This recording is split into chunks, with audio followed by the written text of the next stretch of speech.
Welcome back again. पुनः स्वागत है आप सभी भैया बहनों का।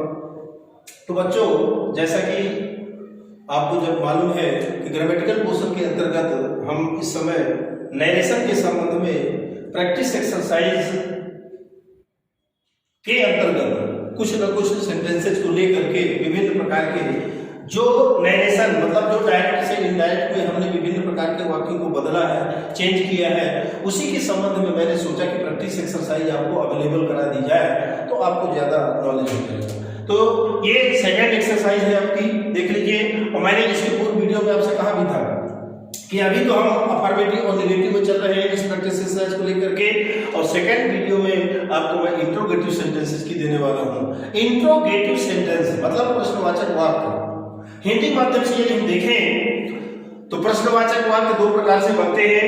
पहला होता है आपका WH फैमिली से who, what, where, when etcetera, और दूसरे प्रकार के जो प्रश्नवाचक वाक्य होते हैं बच्चों is, am, are, was, were, has, have, had etcetera. इनसे स्टार्ट करके भी हम प्रश्नवाचक वाक्य बनाते हैं। क्लियर? समझ में बात आ गई होगी आपको। तो इसमें दोनों प्रकार के मतलब WH टाइप जो WH फैमिली है उससे भी हम प्रश्नवाचक वाक्य बना करके अभ्यास कर रहे हैं। इसमें मिलेगा आपको। और जो ऑक्सिलरी वर्ब्स आपकी हैं, जो हेल्पिंग वर्ब्स हैं जैसे आर, वाज, वर, आर इत्यादि, उनसे भी निर्मित वाक्यों का हम अभ्यास इस एक्सरसाइज में करने वाले हैं। तो चलिए देखिए, interrogative sentences practice exercise number 2। पहला वाक्य, ही सेड टू मी, उसने मुझसे कहा, what are you doing with my friends, तुम मेरे दोस्तों के साथ क्या कर रहे हो। ये है इसका। क्लियर? तो अब देखिए इसमें क्या होता है इंट्रोगेटिव सेंटेंसेस में, सेड या सेड टू को, सेड हो तो भी, सेड टू हो तो भी, दोनों स्थितियों में आस्क्ड में बदलते हैं। आस्क्ड पूछा, आस्क माने पूछना वर्ब है, आस्क्ड में चेंज करते हैं। देखिए ही सेड टू मी, उसने मुझसे क्या कहा, तो यहां पर हमने क्या किया, ही आस्क्ड मी। ये देख लीजिए, he asked me what are you doing with my friends. तो अब यहां पर पुनः आपको मैं समझाने का प्रयास कर रहा हूं कि जब भी प्रश्नवाचक मतलब WH फैमिली से के निर्मित वर्ड से हमारा प्रश्नवाचक वाक्य रिपोर्टेड स्पीच का प्रारंभ होता हो तो ऐसी स्थिति में कनेक्टिव क्या दैट वगैरह कुछ नहीं लगाते हैं, बल्कि वो WH फैमिली का शब्द ही कनेक्टिव के रूप में रखा जाता है। इस बात को आप ध्यान में रख लीजिएगा। WH फैमिली मतलब W और H, हाउ मच, ये H वाले हैं। WH फैमिली जो बोलता हूं मैं बार बार, तो उसमें W वाले अलग है, वेयर, व्हाट, व्हेन, व्हाटएवर, ये आपके W वाले हो गए, और H वाले हैं हाउ मच, हाउ मेनी इत्यादि। तो यहां पर WH फैमिली से जो निर्मित शब्द होता है या उस परिवार का शब्द होता है उसको ही कनेक्टिव मान लिया जाता है, उसको ही संयोजक मान लिया जाता है, जोड़ने वाला मान लिया जाता है। कॉमा इन्वर्टेड कॉमा को हटा देंगे। ये देखिए he said to me, said to को आस्क्ड में बदल दिए, कॉमा इन्वर्टेड कॉमा हटाए, और यहां पर देखिए व्हाट जो का तो रखा हुआ है। ये देखिए व्हाट जो का तो अपने स्थान पर है। अब आगे क्या परिवर्तन करेंगे, पहली बात तो ये, तुम मेरे मित्रों के साथ क्या कर रहे हो, ठीक है। What are you doing with my friends, present continuous, तो आपको बदलना पड़ेगा पास्ट कंटीन्यूअस में। प्रेजेंट कंटीन्यूअस का वाक्य पास्ट कंटीन्यूअस में बदलेगा, ये आपको चेंज ऑफ टेंसेस में मैंने बताया है आपको। तो व्हाट यू को बदलेंगे रिपोर्टिंग स्पीच के ऑब्जेक्ट के आधार पर, तो यू आएगा यहां पर। ये देखिए मी लिखा हुआ है, मी किस परिवार का, आई परिवार का है, तो सब्जेक्ट के रूप में लेना है तो आई का प्रयोग करना पड़ेगा। क्लियर? तो एक तो ये हुआ आई रखे मतलब करेक्टिव WH फैमिली के बाद आई, और इसको बदल देंगे पास्ट कंटीन्यूअस में तो हो जाएगा आई वाज डूइंग विथ, यहां पर लिखा है माई, माई ये आई फैमिली का है, अब पॉजेसिव केस है तो ये आएगा आपका यहां पर रिपोर्टिंग स्पीच के सब्जेक्ट के आधार पर। यहां पर क्या लिखा है, ही लिखा है, तो ही का हिज होता है। कौन सा कारक होता है, ही का हिज पॉजेसिव केस होता है, संबंध कारक होता है। तो हम इसको माई को हिज में बदलेंगे, तो अब पूरा आपका इनडायरेक्ट नरेशन बन गया। ही आस्क्ड मी व्हाट जो कहते हो I was doing with his friends. ठीक, क्लियर बात समझ में आई होगी। चलते हैं दूसरे में। संजय से टू मी, संजय ने मुझसे कहा वेयर डू यू लिव, आप कहाँ रहते हैं। सामान्य सा प्रश्न है, आप कहाँ रहते हैं, तो ये तो पास्ट में जाएगा आपका, ठीक है। प्रेजेंट इंडेफिनिट मानिएगा तो पास्ट इंडेफिनिट में बदलना पड़ेगा। कनेक्टिव कौन बनेगा, वही बनेगा। कौन सा, WH फैमिली वाला। देखिए संजय से टू मी, तो संजय आस्क्ड मी, वेयर को जब का तब रखेंगे और यू को चेंज करिए यहाँ मी में, मी यानी आई, ठीक। और इसके बाद पास्ट इंडेफिनिट में आप जानते हैं सेकंड फॉर्म रख दीजिए, बस काम खत्म। तो ये देखिए क्या है, वेयर आई लिव्ड, बस हो गया, इतना में काम हो जाएगा, ठीक। Sanjay asked me where I lived, बस इतना करेंगे आप। पास्ट में बदल तो गया आपका। एक भी देखिए वेयर डू यू लिव, तुम कहाँ रहते हो, वेयर आई लिव्ड, मैं कहाँ रहता था, ये आ गया आपका, पास्ट में बदल गया। थर्ड नंबर देखिए, ही सेड टू मी, उसने मुझसे कहा how much money do you have, माने आपके पास कितना पैसा है। ये है एच फैमिली का, इसीलिए मिला करके हम बोलते हैं WH फैमिली। W का परिवार, S का परिवार, ये दोनों ज्वाइंट फैमिली है, समझे, संयुक्त तो परिवार है, ये अलग अलग नहीं है, इसलिए हम बोलते हैं WH family, WH family. He said to me how much money do you have, है ना, आपके पास कितना पैसा है, प्रेजेंट का है, प्रेजेंट की बात है ना, कोई पास्ट की बात है ना फ्यूचर की बात है। हाउ मच जो कहते हो आएगा, कनेक्टिव बनेगा। तो देखिए ही आस्क्ड मी हाउ मच, जो कहते हो मनी भी रहेगा आपका, हाउ मच मनी। इसके बाद देखिए हाउ मच मनी, और इसके बाद क्या है यू को किस में चेंज करेंगे, तो ये यहां आएगा आई में। ये देखिए मी का आई होता है आपका, और इसके बाद जो है यहां पर है डू यू हैव, तो हैव का पास्ट टेंस क्या होता है, हैड होता है, काम खत्म। तो क्या हो जाएगा, he asked me how much money I had, जैसे यहां हुआ था ना आई लिव्ड, तो वैसे हो गया आई हैड। क्लियर। चलिए फोर्थ नंबर, ही सेड, उसने कहा how many books does he have, ये देखिए, तो ही आस्क्ड हाउ मेनी जो कहते हो, बुक्स भी जो कहते हो, ठीक। इसके बाद ये ही है, थर्ड पर्सन है, नो चेंज, तो ही हो जाएगा। और ये चूंकि वर्तमान काल की बात है, इसको पास्ट में बदलेंगे, तो डिड का प्रयोग करिए और हैव का प्रयोग करिए।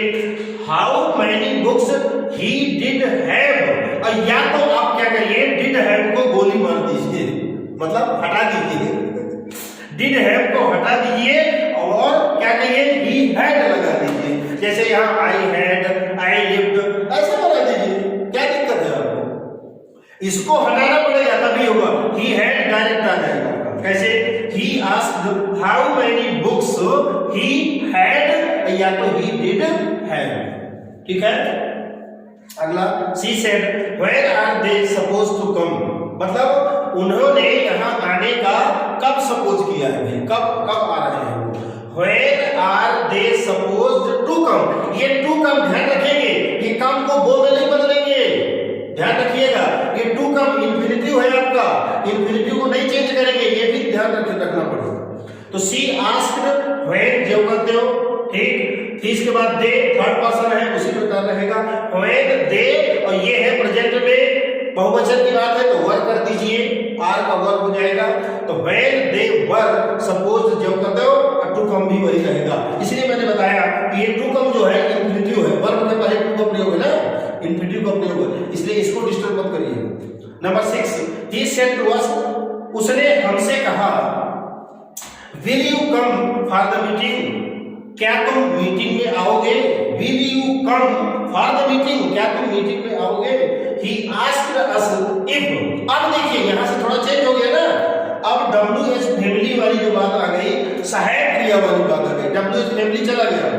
अब सहायक क्रिया से ऑक्सिलरी वर्ब से भी प्रश्नवाचक वाक्य बनते हैं, तो उसमें देखिए he said to us, उन्होंने हमसे कहा will you come, ये will आपकी क्या है, सहायक क्रिया है। will you come for the meeting, क्या तुम मीटिंग में आओगे, मीटिंग के लिए आओगे। तो अब क्या होता है, जब किसी सहायक क्रिया से हमारा प्रश्नवाचक वाक्य जो रिपोर्टेड स्पीच के अंतर्गत रहता है, अगर वो स्टार्ट होता है तो उसमें बच्चों इफ या वेदर का प्रयोग करते हैं। ऑलरेडी पहले मैं बता चुका हूं कहां पर इफ का प्रयोग करेंगे, कहां पर वेदर का प्रयोग करेंगे, इसमें कोई छेद भेद नहीं है, नो डिफरेंस। आप किसी का भी यूज कर सकते हैं। आप इफ का यूज करिए, आप वेदर का प्रयोग करिए, कोई दिक्कत नहीं है, ठीक। ही आस्क्ड अस, इफ का प्रयोग यहां पर मैंने किया है। इसके बाद देखिए विल यू को कहां बदलेंगे, अस में बदलेंगे, ये देखिए, और अस यानी बी, तो ये देखिए be, he asked us if we, और विल को कंडीशनल वुड में बदल देंगे, तो we would come for the meeting, जो मतलब रहेगा। मतलब इसमें आपको मुख्य रूप से देखिए प्रोनाउन को बदलना तो आपने जान लिया कि प्रोनाउन किस प्रकार बदलते हैं, थोड़ा हाथ घुमा करके देख करके बढ़िया से जांच पड़ताल करके, ये भी मैथ है आपका। यदि आप चूक जाएंगे, प्रोनाउन गलत हो जाएंगे तो 0% आपको कुछ नहीं मिलेगा। दूसरी चीज विल को कंडीशनल मोड में, ये भी बता चुका हूं आपको मैं। और सबसे मुख्य बात यहाँ पर जो करेक्टिव की बात आती है कि जब सहायक क्रिया से हमारा कोई प्रश्नवाचक वाक्य रिपोर्टेड स्पीच का प्रारंभ होता है, तो ऐसी स्थिति में हम दो शब्दों का प्रयोग करते हैं करेक्टिव के रूप में, इफ और whether. Both are equal in sense, आप उनमें से किसी का भी प्रयोग कर सकते हैं। यहाँ पर मैंने इफ का प्रयोग करके वाक्य को बनाया है।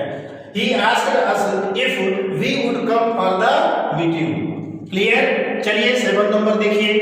He said, उसने कहा, could I talk to Mr. Sharma? क्या मैं मिस्टर शर्मा से बात कर सकता हूँ? Could सका, कैन का could होता है। Could I talk to Mr. Sharma? तो इसमें देखिए he asked, ये हुआ। इसके बाद यहाँ पर मैंने whether का प्रयोग किया है, आप if का प्रयोग कर सकते हैं। He asked whether, I को बदलेंगे ही में, ये देखिए, तो ही के साथ भी कुड तो कुड ही रहेगा, उसको आप कुछ नहीं करेंगे। हाँ, कैन होता तो कुड भी बदलते हैं, यहाँ पर कुड था तो कुड रहेगा। He could talk to mister Sharma, जो का त्यों रख देंगे, कहीं कोई बदलाव नहीं। हाँ, अगर मॉडल वर्ब जिसकी सेकंड फॉर्म भी बनती है, कैन का कुड होता है, मे का माइट होता है, सेल का शुड होता है, वी का वुड होता है, अभी तो वो कंडीशनल है आपका। लेकिन यहाँ पर ऑलरेडी सेकंड फॉर्म में कुड रखा हुआ है, तो आप कुड को और कुछ नहीं करेंगे, कुड को कुड ही रखेंगे। तो he asked whether he could talk to mister Sharma. Next, the teacher said, शिक्षक ने कहा, आर यू द वन, क्या तुम वही हो, रवि इज टॉकिंग अबाउट, जिसके विषय में रवि बात कर रहा है, क्या तुम उसी में से हो जिसके विषय में रवि बात कर रहा है। द टीचर आस्क्ड इफ, इसके बाद यू को किस में बदलेंगे, ये आ गया द टीचर सेड, ये लिखा, इसमें कोई नहीं है आपका, ऑब्जेक्टिव पार्ट नहीं है इसमें। तो मैं बताया था आपको, जब ऑब्जेक्टिव पार्ट आपको नहीं प्राप्त होता या आपके पास नहीं रहता है, तो उस समय आप क्या कहते हैं, अपने आप को मानते हैं। The teacher said to me, ऐसा मानिए आप, अंडरस्टूड है ये। The teacher said to me, शिक्षक ने मुझसे कहा, तुम वही हो जिसके विषय में रवि बात कर रहा है। तो मी, टू मी यानी आई, ऐसा आप मान लीजिए। The teacher said, are you the one Ravi is talking about? So the teacher asked if, I में बदलेंगे, और ये प्रेजेंट की बात है, इसको पास्ट में कर देंगे तो was हो जाएगा। I was the one, Ravi was, यहाँ पर is है, was में बदल देंगे, क्योंकि पास्ट की बात हम कर रहे हैं, तो इसका was, has का, has का had, ये तो होना है। Was talking about। अगला, she said, उसने कहा, did you pluck the flowers yesterday? क्या तुमने कल फूल तोड़े थे? क्या तुमने कल फूल तोड़े? देखिए प्रश्नवाचक वाक्य है आपका, डिड से बना हुआ है, ये भी सहायक क्रिया है। डू का डिड होता है ना, तो ये भी तो सहायक क्रिया है। Ram went to school, did Ram go to school, आप बनाते हैं कि नहीं बनाते हैं? Active wise, be careful.